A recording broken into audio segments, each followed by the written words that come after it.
There is this moment when you're driving out to the Oregon coast where you're back in the woods. It's a very pretty drive, and you finally come around this corner and you can see the ocean for the first time. And it is very overwhelming. And while my main mission of the trip was to see the tufted puffins, I wasn't going to let being in one of the most beautiful parts of the country go to waste. So here's all of the other things I saw on my trip to the Oregon coast.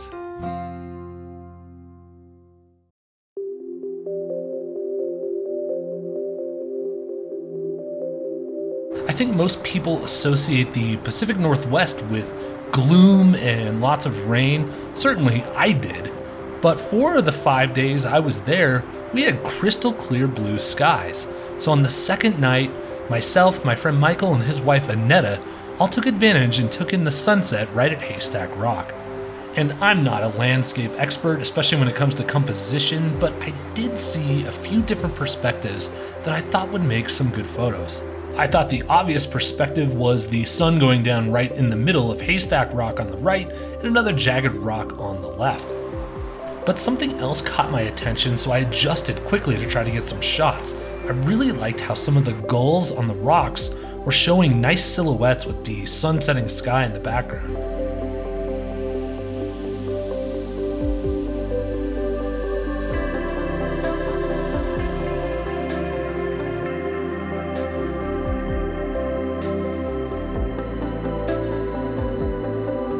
As we watched the last remaining light of the day, something out of the corner of my eye caught my attention. It was a large bird flying in towards Haystack Rock with 2 smaller birds constantly mobbing it. I found it interesting because I hadn't really seen many raptors so far on the trip, and as it got close to Haystack Rock, it sent the thousands of birds that had bedded down for the night fleeing into the sky. I can only describe it as it looked like a volcano erupting. It was complete chaos.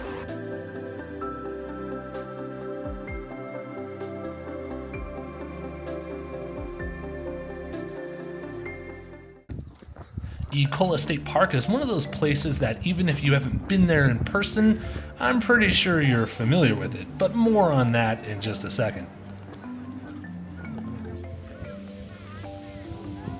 This first stop here is to Ecola Point, where I was hoping to make some good coastal landscape shots, but with not a cloud in the sky and the harsh mid-afternoon sun overhead, there wasn't really many photos to take, although it was a really nice lookout. From Ecola Point, if you walk down a different trail, you get a nice lookout to this lighthouse, which is the Tillamook Lighthouse.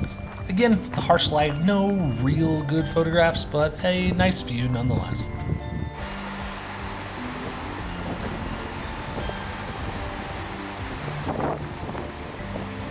We then drove a mile up to our next stop, and this is the place where I think everyone should probably be pretty familiar. This is Indian Beach, where famously a movie called The Goonies was filmed, also scenes from Point Break, and Michael's wife Annetta was very thrilled that there was also a scene from the Twilight movie filmed here, which again I can say I've never seen, but I've heard of it. But anyways, it was awesome. This is Indian Beach.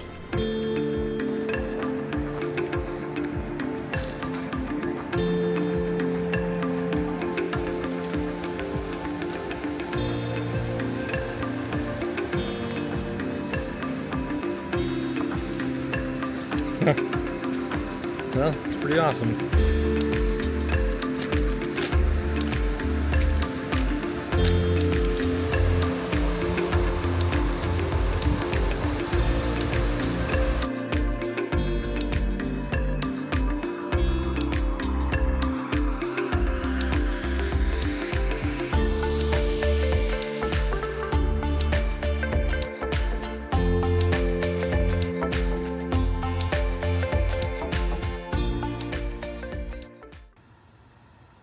As we left Ecola State Park, I was excited because I finally saw my first elk of the trip. And the reason why this is significant to me is that these are actually Roosevelt elk, which are the largest species of elk in North America. The elk we have here in Colorado are close behind, and they are Rocky Mountain elk, but technically different.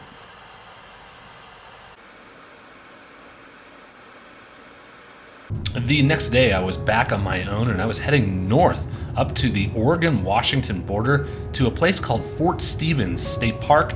I was out for birds mostly this day.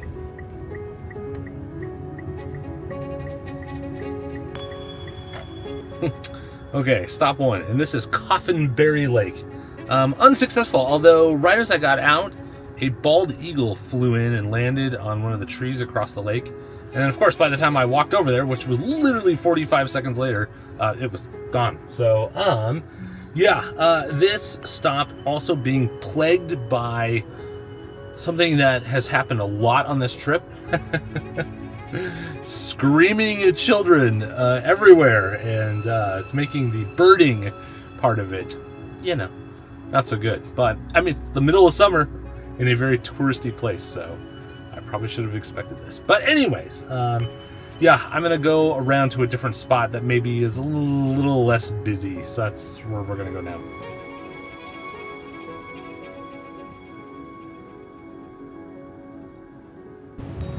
I then made a quick stop at the wreck of the Peter Iredale and the beach there, and the birds were still eluding me.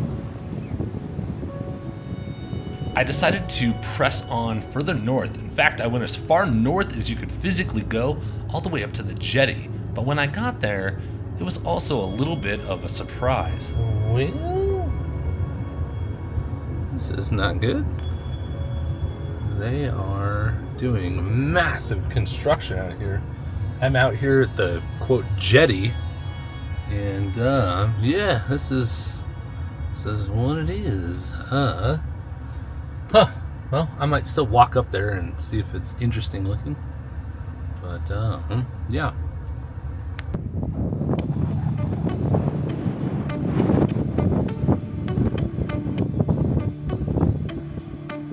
Hello, how are you doing?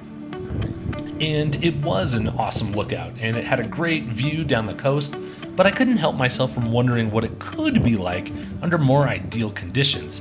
I pictured maybe an awesome sunrise there, or maybe even some clouds in the sky to make it a little bit more dramatic. Could have been a good photo, but it is what it is. I was there in mid-afternoon, so that's just kind of the way it looked.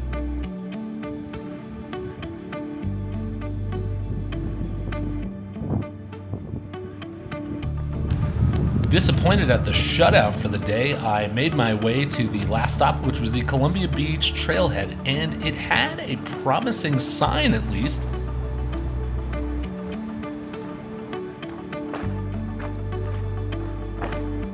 Blue.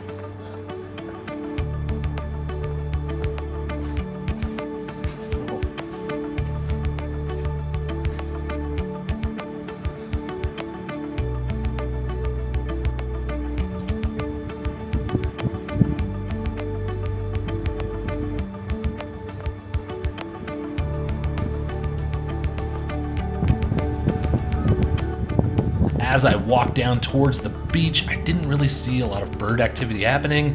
I decided to explore a little bit to the left here, and that's when it finally happened. As I came over this ridge, I finally saw a bunch of birds.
All right, well, some redemption here at the last stop I got out, and as you saw in the video, there's this like wildlife viewing bunker, and I'm like, well, that sounds right up my alley. So yeah, I walked down that little bridge out, and there was a big, I guess it's a lake. I don't know. I'll have to look at the map, but didn't really see anything. Just saw some gulls kind of hovering around, and I decided to hike a little bit, sort of not off trail, but just sort of down a lesser path, I would say. And yeah, found all of those sandpipers and just tons of birds there on that little sandbar, which was really great. So I just spent about 45 minutes doing photography there, and I think I got some good stuff. So not a completely wasted trip. Here to Fort Stevens State Park. I have seen some elk, which is great. Fortunately, they've been from a very far distance or just like on the road briefly, and then by the time I got up to where they were, they're long gone. That's another one of my big goals, is I really wanted to see some good coastal elk here. So I have, just not really in a good photographic kind of way. But yeah, this last stop here was awesome. So it makes me feel like this trip up here wasn't a bust. Because yeah, other than, I mean, it's very pretty, but like photographically, today had been pretty much a bust. So happy to have found all those shorebirds. But yeah, I think I am going to head it back down to Cannon Beach for the afternoon. On my final day, I decided to head south because it was an area I hadn't really explored much yet. So I went towards Manzanita, and there are some pretty amazing pull-offs along the way.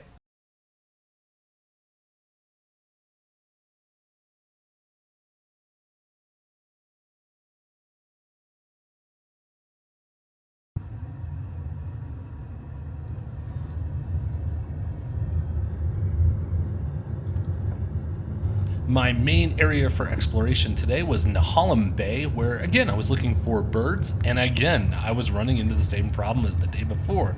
Great habitat, no birds. Giddy up.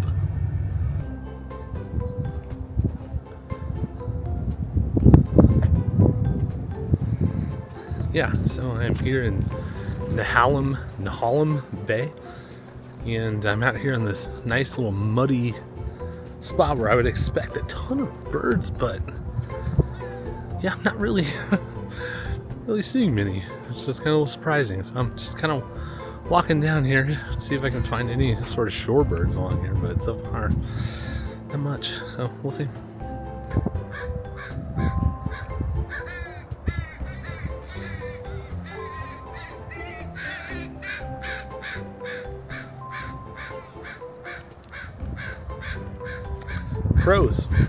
Crows are what's here, and not much else. So yeah, we're gonna go somewhere else.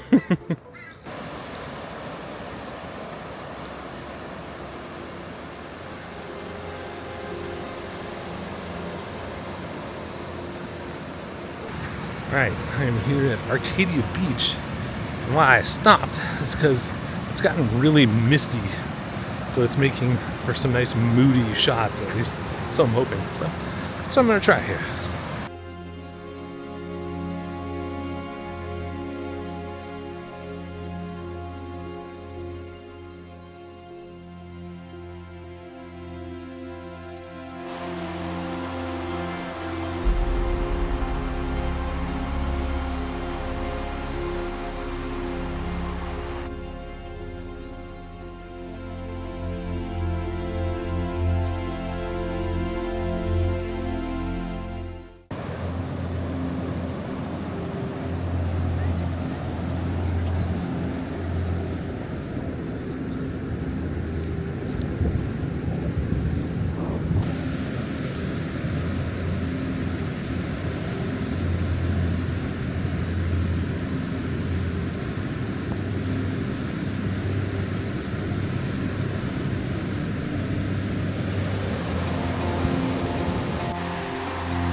All right, man, those beach sunsets are just, we get really good sunsets here in Colorado, but those ones on the beach are just up another level.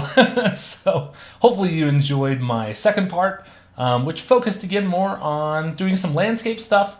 Like I said in the video, I was really out after some of those like moody kind of coastal shots, which I did eventually get a few there at the end at Arcadia Beach. And of course, I was out looking for other birds, which one day was successful, and then the other day, not so successful. But ultimately, the trip overall was a blast, and I just wanted to go over maybe one funny story here. I think everyone probably has a moment they realize on a trip where some sort of disaster where you're just like, oh no, this can't be happening. I did have one of those moments. This right here is my little portable travel hard drive that I bring with me on every trip. And you'll notice that it has a USB-A cable that has to connect to a USB-A port. Well, my little MacBook that I bring with me doesn't have USB-A ports. It only has USB-C ports. And I usually bring a little like 50-cent from Amazon adapter, and that converts A to C, and then it plugs right into my computer, and that's how I unload my memory cards on my camera. I forgot the adapter. That little 99-cent, 50-cent part. So here's what it cost me. These little towns out there on the coast, they're pretty small. They don't have Best Buys or Walmart or anywhere that you would think that you could get a little USB converter. So what I ended up having to do, this was the first day, I ended up having to drive over an hour up to the town of Warrenton, which was up north, because they actually had a Walmart there. And so that was the only thing close to what I could try to find this part. So I went there, and of course they did not have the little converter. What they did have, though, is a whole hub that I could plug into my MacBook, and then it has different ports. That was $70. So I have a new I have a new hub for my MacBook, and it cost me over 2 hours of driving just for that silly mistake. But I was then able to get all of my stuff off my cameras and onto my laptop. So that was a pretty dumb thing too. That was a dumb thing to forget. Did have a little snafu also at the hotel in Cannon Beach. When I first checked in, they gave me my key cards, and I went over to my room. It was up on the 3rd floor of building 4 or whatever, and I swiped the card, and it wasn't reading it, and so I was swiping, and then I slow swiped, and the little light turned green. So I was like, oh, cool, here we go. So I opened my room, and there were people in it. They were shocked and terrified that some stranger was opening the door, and I'm like, I'm home. Wait, who are you people? So there was a mix-up. I went back to the check-in, and I was like, yeah, there's people very much occupied in my room. And of course, it turned out it was a very odd clerical mistake. So they were in my room, but they moved out of my room.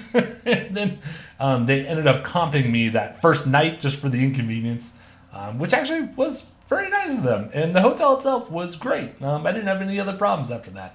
But so in this episode, I had the day where I went north up to Fort Stevens, and again, great, really beautiful area, but man, all of the spots I've been going to. So what I've been doing is I had been looking at eBird pretty frequently leading up to the trip to just see where other hot spots were along the coast. And Fort Stevens has a couple of spots within the state park there that were, technically hot spots. And I had seen just someone the day before I went report like 40 species at that lake that I stopped at. And it was like warblers and herons and just all sorts of great stuff that I was like, yeah, that's all the things that I love seeing and photographing. So I really thought that was going to be like a big boom for the day when I went up there. And eesh, there just was nothing. I finally found all those shorebirds up at the very last stop at the Columbia River Beach, where I just didn't see anything. And I was like, well, I better walk around a little bit. And I went down the shore there and came up over this little ridge like I showed in the video. And then all of a sudden there was just all these birds there. And I was like, oh, whew, man. And again, it's not that they made the best photos ever, but I just put in so much driving and work that day that it felt good to get a little bit of payoff there at the end. And then it was that next day that I went south. My initial plan that day was I was going to go all the way down to Depot Bay, which is about 2 hours south of Cannon Beach. And the idea there was that I read that not only was Depot Bay just a cool town to check out, but it was a good place to try to see whales off the coast. And I thought at the time that's really what I wanted to do. But then that morning, I went out and photographed the puffins like I did every morning. And then I got home, wiped my memory cards, and normally I would be like, all right, cool. Well, let's get in the car. I've got 2 hours commute down there. Plus, I knew I was going to stop along the way to take photos at all those little lookouts. So I knew it was going to be a long day. And something in me, I just didn't feel like it. I just didn't feel like driving that far. So I ended up adjusting, and I was like, you know what? I'm going to go south, but I'm not going to go that far. Let's find something else that's got some good bird stuff. I really wanted to see more black oyster catchers, which I had only gotten a bad look at, a couple days before. So I went to eBird and found Nehalem Bay, which was down in Manzanita, and looked like a good spot. And I found that mud flat where I think I showed some video in the clip where I was kind of vlogging from the mud flat, which seemed like it would be a great spot for all sorts of shorebirds, but there was just nothing there. And so that's when I decided to call it that one kind of on the afternoon. I was like, yep, I think we're done here for the afternoon. And then I was driving back to Cannon Beach when that little storm came in. And that's where I stopped at Arcadia and was able to get some of those cool moody like beach landscape shots, which I really liked.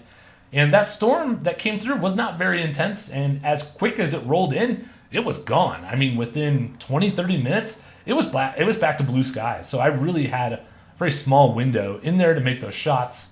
And, I thought they turned out all right. I thought they were pretty good. And then, of course, there was that, it was kind of sad shooting that last sunset before I had to go home the next day. So, but yeah, it was another good sunset to kind of wrap up the trip. So overall, that was pretty cool. So anyways, that is the Oregon trip. All done, everything that I saw. Again, the puffins were awesome, and a lot of the other stuff I went to see along the coast there was good too. So normally when I go to an area or I go photograph like the puffins, I'm usually not like a repeat customer. So normally when I go experience something, I'm kind of like, great, it was awesome, but I won't be back. Like I've already done this, I'm very much into doing new things on all my trips. Having said that, I do not think my time on the Oregon coast is done. I definitely could see myself going back, not only to photograph the puffins again, but I feel like I left a lot on the table as far as the coast. So I think if I did it differently, I would go and stay at different places all along the coast, not just sort of headquarter in one place like I did this time.